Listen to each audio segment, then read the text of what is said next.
Assalamualaikum, hai, apa kabar kalian semua? Kali ini saya akan mereview sebuah film yang memang menjadi hobi saya sih. Ya, sedikit berbau horor gitu. Tapi saya yakin rekan-rekan yang hadir di channel ini memiliki hobi yang sama alias cinta film. Oke, jangan berlama-lama lagi, saya akan mereview sebuah film bergenre horor Korea yang berjudul Alive yang dirilis tahun 2020.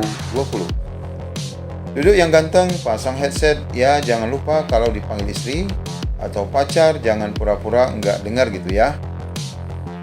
Oke, langsung saja. Film ini diawali dengan adegan seorang pemuda yang terbangun dari tidurnya di sebuah apartemen. Dia menerima pesan dari ibunya bahwa ibunya belum sempat menyiapkan sarapan. Ya, seperti biasa, ia bangun menuju kamar mandi, menggosok gigi, cuci tangan, sambil membuka handphonenya. Kemudian ia membuka komputer, main game, dan sebagainya. Temannya bercerita tentang keadaan yang agak kacau. Dia meminta si pemuda untuk membuka televisi. Ketika pemuda itu melihat televisi, dia pun kaget. Ternyata benar-benar telah terjadi kekacauan.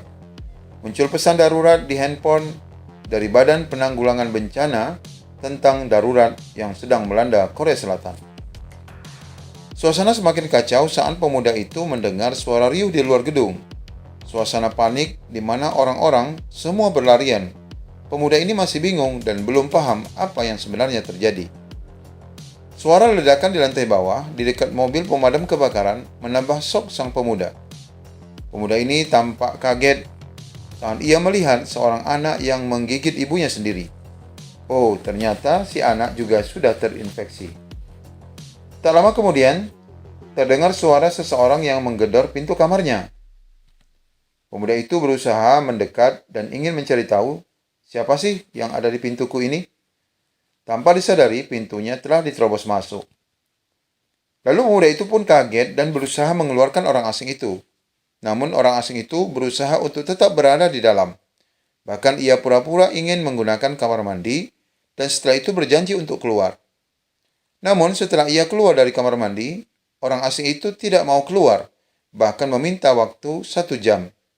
Tak lama kemudian, sang pemuda melihat keanehan yang terjadi pada orang asing itu, di mana matanya mulai memerah.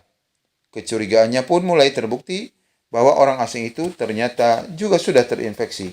Maka terjadilah. Untung saja pemuda itu dapat mendorong orang asing itu keluar dan menutup rapat pintunya dengan sebuah kulkas. Sejak awal kejadian, pemuda itu memang berusaha menghubungi ibunya, tetapi selalu gagal. Di hari kedua, ia pun masih belum dapat menghubungi ibunya dan keluarganya. Sehingga akhirnya ia berinisiatif membuat rekaman untuk di-share di media sosial agar orang-orang bisa mengetahui dan dapat menolongnya. Suasana masih terus berlanjut hingga di malam hari. Ia pun tak bisa tertidur lelap karena terdengar suara gemuruh dan suara bising di luar gedung, bahkan suara tembakan. Di saat ia melihat ke jendela, ternyata seorang polisi wanita menjadi mangsa zombie. Dia berusaha menolong tapi ya apa daya, tak akan mungkin ia bisa melakukannya. Tanpa ia sadari, ternyata seekor zombie menerobos masuk pintunya. Bahkan kulkas yang berada di belakang pintu pun akhirnya dapat diterobos.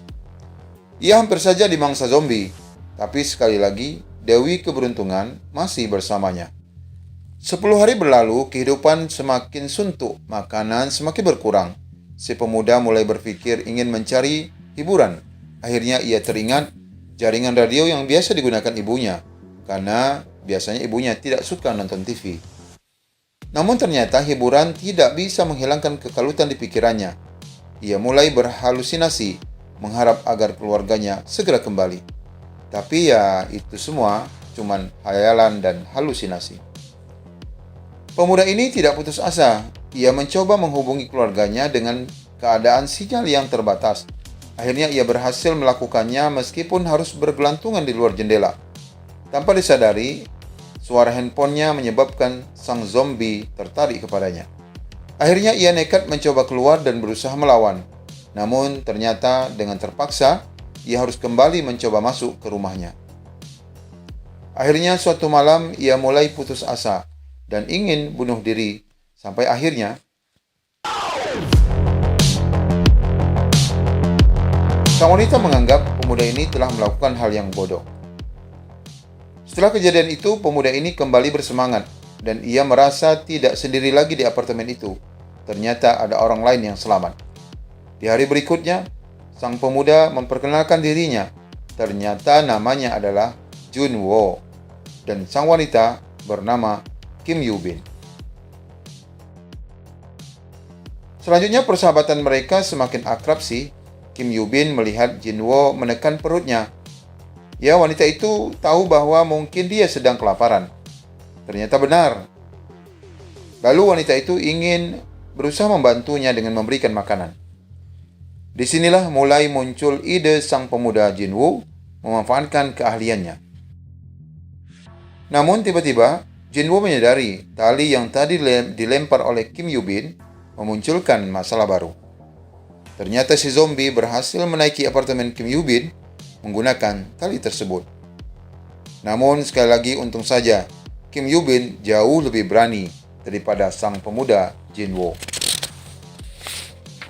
Lalu keesokan harinya mereka bersepakat untuk meninggalkan apartemen, bagaimanapun caranya. Karena tidak mungkin mereka mampu bertahan dengan keterbatasan makanan dan hidup di tengah-tengah mayat hidup di apartemen itu.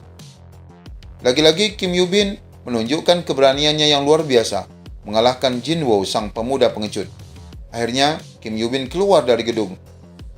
Melihat hal itu, Junwo pun menjadi semangat dan merasa malu sehingga ia pun ikut turun ke bawah membantu Kim Yoo-bin. Sampai akhirnya mereka diselamatkan oleh seorang penghuni apartemen yang ternyata masih berada di rumahnya. Ya, sebut saja namanya Pak Jun. Mereka dijamu dengan makanan yang masih tersisa di rumah Pak Jun.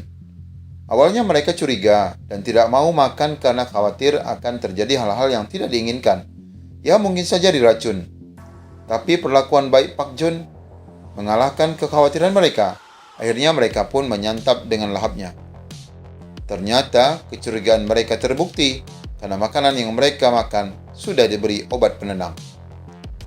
Ternyata di balik kebaikannya, Pak Jun ingin memanfaatkan mereka untuk menjadi jamuan sang istri, yang mana sang istri telah dikurung di dalam kamar yang sudah sejak awal terinfeksi. Namun, sekali lagi, tanpa diduga, Kim Yoo-bin berhasil selamat. Pak Jun akhirnya menjadi santapan istrinya sendiri. Akhirnya, mereka berhasil membunuh istri Pak Jun yang sudah menjadi zombie dengan suara tembakan. Namun suara tembakan telah menyadarkan semua zombie. Akhirnya mereka bertekad untuk lari ke puncak gedung dan mendapatkan bantuan karena mereka mendengar suara helikopter. Namun upaya mereka tidaklah mudah. Mereka harus berjuang melawan zombie untuk sampai ke puncak gedung. Namun setelah sampai di puncak gedung ternyata tampak sia-sia. Tidak terlihat bantuan yang diharapkan. Mereka kembali putus asa dan pasrah untuk mati di bangsa zombie.